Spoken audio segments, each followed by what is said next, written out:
you might see your partner as like a grumpy, overworked man who leaves the toilet seat up, doesn't wash dishes, and doesn't fold clothes. But your sister or your best friend might see a hardworking, dedicated family man who puts a smile on everyone's face around him. You guys get what I'm saying? And you want to keep it spicy. You want to change it up. And for those of you that are going to be like, oh, I don't have any ideas, I don't know what I'm doing, I don't know how, I'm going to break it down for you really quick. Hey guys, welcome back to my channel. So it seems that anytime that I have like maybe an awkward topic for a video, I have people working outside, like in my backyard or on the side of my house, basically in hearing distance, and it always happens to be when I'm filming like an awkward topic video.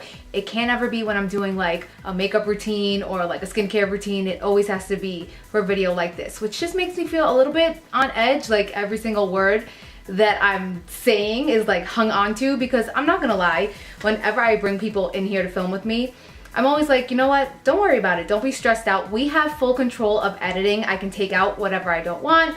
It's not like a live audience, but when there's people in like hearing distance from me, the pressure is on just a little bit more. Anyway, I'm gonna take one for the team, and if these guys are listening to what I'm saying in this video, maybe it's the type of advice that they can take home and apply to their wives and their relationships and their lives, because in today's video, we're going to be talking about 10 ways that you can kind of reignite the spark and the passion in, I'm not gonna say a dying relationship, but maybe a relationship that just kind of is lackluster. I feel like when you first get in a relationship, you're in that honeymoon stage, you're so in love with that person, you have those butterfly feelings in your stomach, and it's just overall really exciting. Then the longer than you're with that person, you kind of tend to fall into like an everyday routine and neglect that person in a way that you did not in the beginning. And I know that a lot of you girls write to me about this, and it is something that I personally feel can be resolved, can be fixed, but it's something that you both have to work on together. So this is the first video that I'm coming out with a topic like this. I did sit down at the beginning of this month and I was like, okay, it's February, you know what that means, Valentine's Day is coming up. We kind of got to do the typical Valentine's makeup, Valentine's hair, Valentine's outfit videos, but I'm like, you know what? I want to do something different this Valentine's Day. So I'm not going to be doing any of those beauty, fashion type of videos, but basically I want to be coming out with these advice videos. So again, this video right here is going to be how to ignite a spark or the passion in a relationship. I'm also going to be doing how to tell if he's really not that into you. And some of you guys did write in that you wanted to see how to know that he's the one. And also, surprisingly, a lot of you guys requested videos on kind of like sex tips.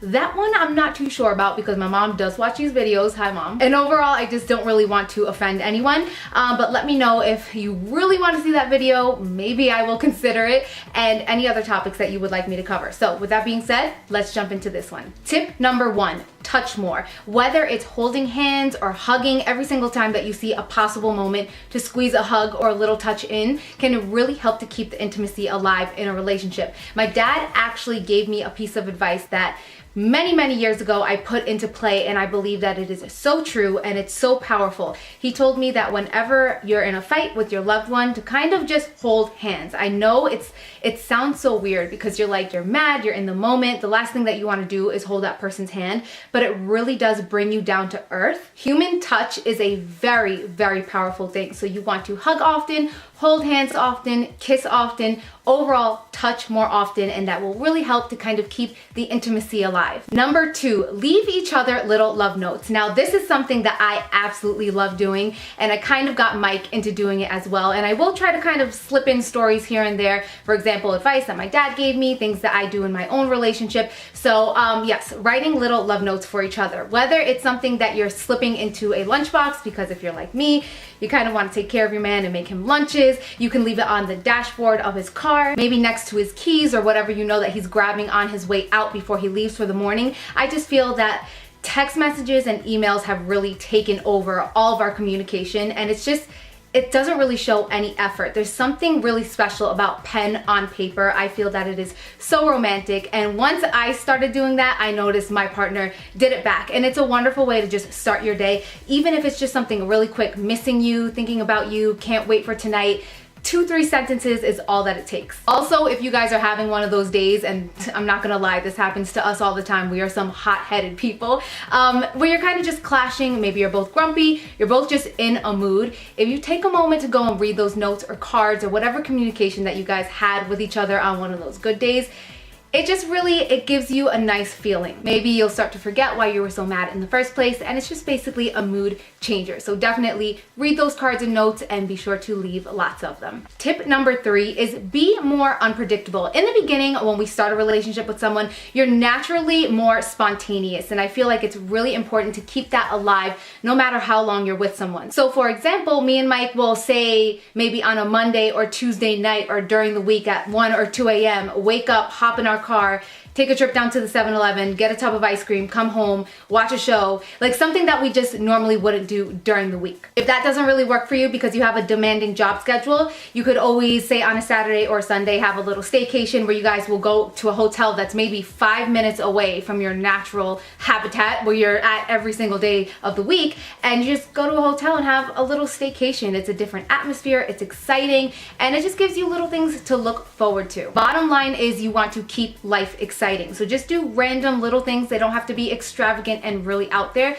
Just do little things to keep life interesting. That tip kind of goes hand in hand with tip number 4, and that is schedule moments to look forward to. Now, don't get me wrong. I know that a lot of people work Monday through Friday, and it's really hard to be spontaneous during the crazy work week, and come Saturday and Sunday, you're normally so exhausted from your work week that all you want to do is lay in bed and watch TV, and I love Netflix and chill. Like, that's an amazing thing to me. Don't get it wrong. Netflix and chill is definitely one of life's little pleasures, and I absolutely don't take it for granted, but it's not something that you want to do every single weekend. I think it's really important to make it a point to at least, I would say, 2 times a month, schedule special dates that are different from your norm, whether it's Netflix and chill or dinner and a movie, and those typical kind of routine dates that can get a little bit on the boring side. For example, you guys might want to go to a museum that you've never been to before, or go explore a nearby city. Mike is really into hockey, so we will make an entire day of going to a hockey game, and even though that's something that I'm not really into,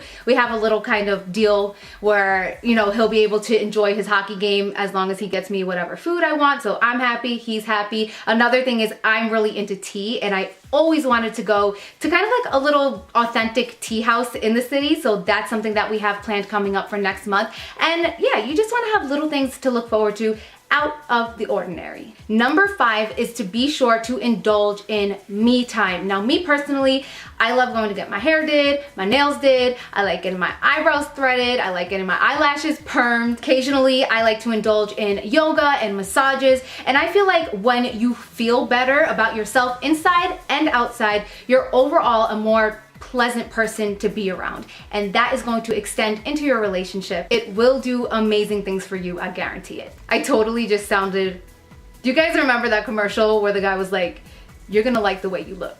I guarantee it. I totally just reminded myself of him. Okay. Number 6 is purposely miss each other. Anything in too much in abundance, like too much of a good thing, is never good. You need to allow yourselves to have time away from each other to really miss one another. Absence absolutely makes the heart grow fonder, and I would honestly just recommend scheduling a weekend away from each other where you catch up with friends and family separately. I know that I am so used to spending every single weekend with Mike, and we have our little routines, and when he's not there, it really does give me a chance to miss him, and vice versa. I feel like it's so important so that one of you don't take the other one for granted, and you just want to spend a little bit of time away. I'm not saying going on vacation, spending a month away from each other, but just a little bit of time away from each other, and then when you're back together, you can make up for lost time.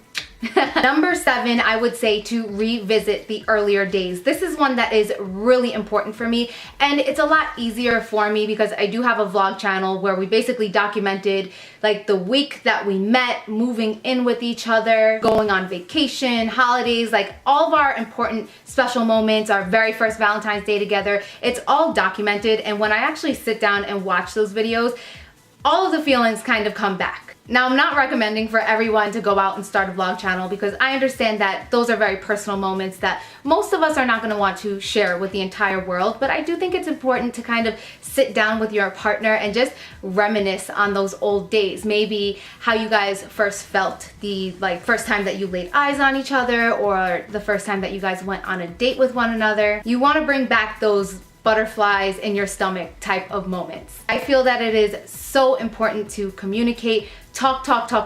It's going to do magical things for your relationship. Number 8 is to make a ritual for every single evening. Whether it is cooking dinner together while listening to 70s music, sitting down watching a certain TV series every single night, maybe taking a 5 to 10 minute walk after dinner together every single night, or even just sitting down in bed before you guys go to sleep, just discussing what was your highlight of the day. I feel that it's really important to just kind of wrap your day up together as a couple. Your partner is the first person that you see every single morning when you wake up, and the last person that you kiss and hold and hug goodnight before you end your evening every single night. And I feel that it's really important to just cherish those moments and make the most of them that you can. I always like to say, don't take them for granted while you have them, because whether you like it or not, these moments are not going to last forever. This person is not going to survive forever, and neither are you. And I've said it many times on my vlog channel before, when you're sitting on your deathbed, whatever you're arguing about, is this moment really going to matter? I feel like it's very important to just pick and choose your battles. It's something that I am personally working on myself. At the end of the day, a lot of these petty things that we fight about are really not going to matter. And me and Mike like to really make it a point, and we don't ever leave the house mad at each other. You never know what, God forbid, could happen. So we do not go to sleep mad at each other ever, and we never leave the house mad at each other. So that's just kind of another little pointer that I'm throwing in there.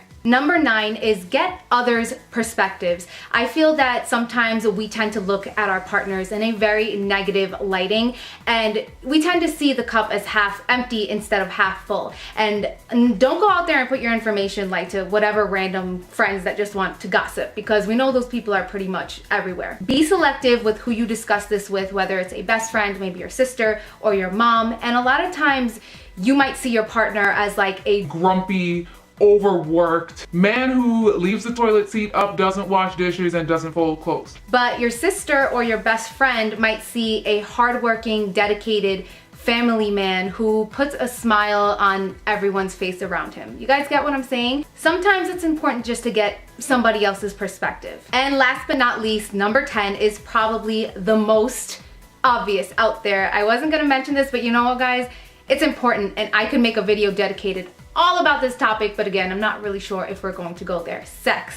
Sex is a very important part of a relationship, and you want to keep it spicy. You want to change it up. And for those of you that are going to be like, oh, I don't have any ideas, I don't know what I'm doing, I don't know how, I'm going to break it down for you really quick. Timing, toys, lingerie, movies, foreplay, fantasies, role-playing, flirtation, positions, location, and key point here, communication. All of that kind of jumbled up together will make you have an amazing sex life. And yes, it is so important. All right, guys, and we are going to go ahead and wrap up this video right here. I hope that this video did give you a little bit of inspiration. If you feel that your relationship is kind of lackluster at the moment, I feel that it's something that is very normal. It's something that you have to work at. You're not gonna have those, I'm not gonna say you don't have those butterfly feelings once you're with somebody for a long time, because I do personally feel that you can still have those feelings and get excited when they come home from work and to get dressed up and go out on dates. But it's just something that you have to work at a little bit more the longer that you're with somebody. So definitely do not lose hope. It does not mean that you're not meant to be together. Don't listen to all the negativity. It's worth giving a shot, but it has to be on both sides. I want to end this by asking you guys, what is your biggest tip on how to keep the passion and spice and excitement in a relationship alive? Thank you guys all so much for watching, and I will see you in my next one. Mwah. Bye.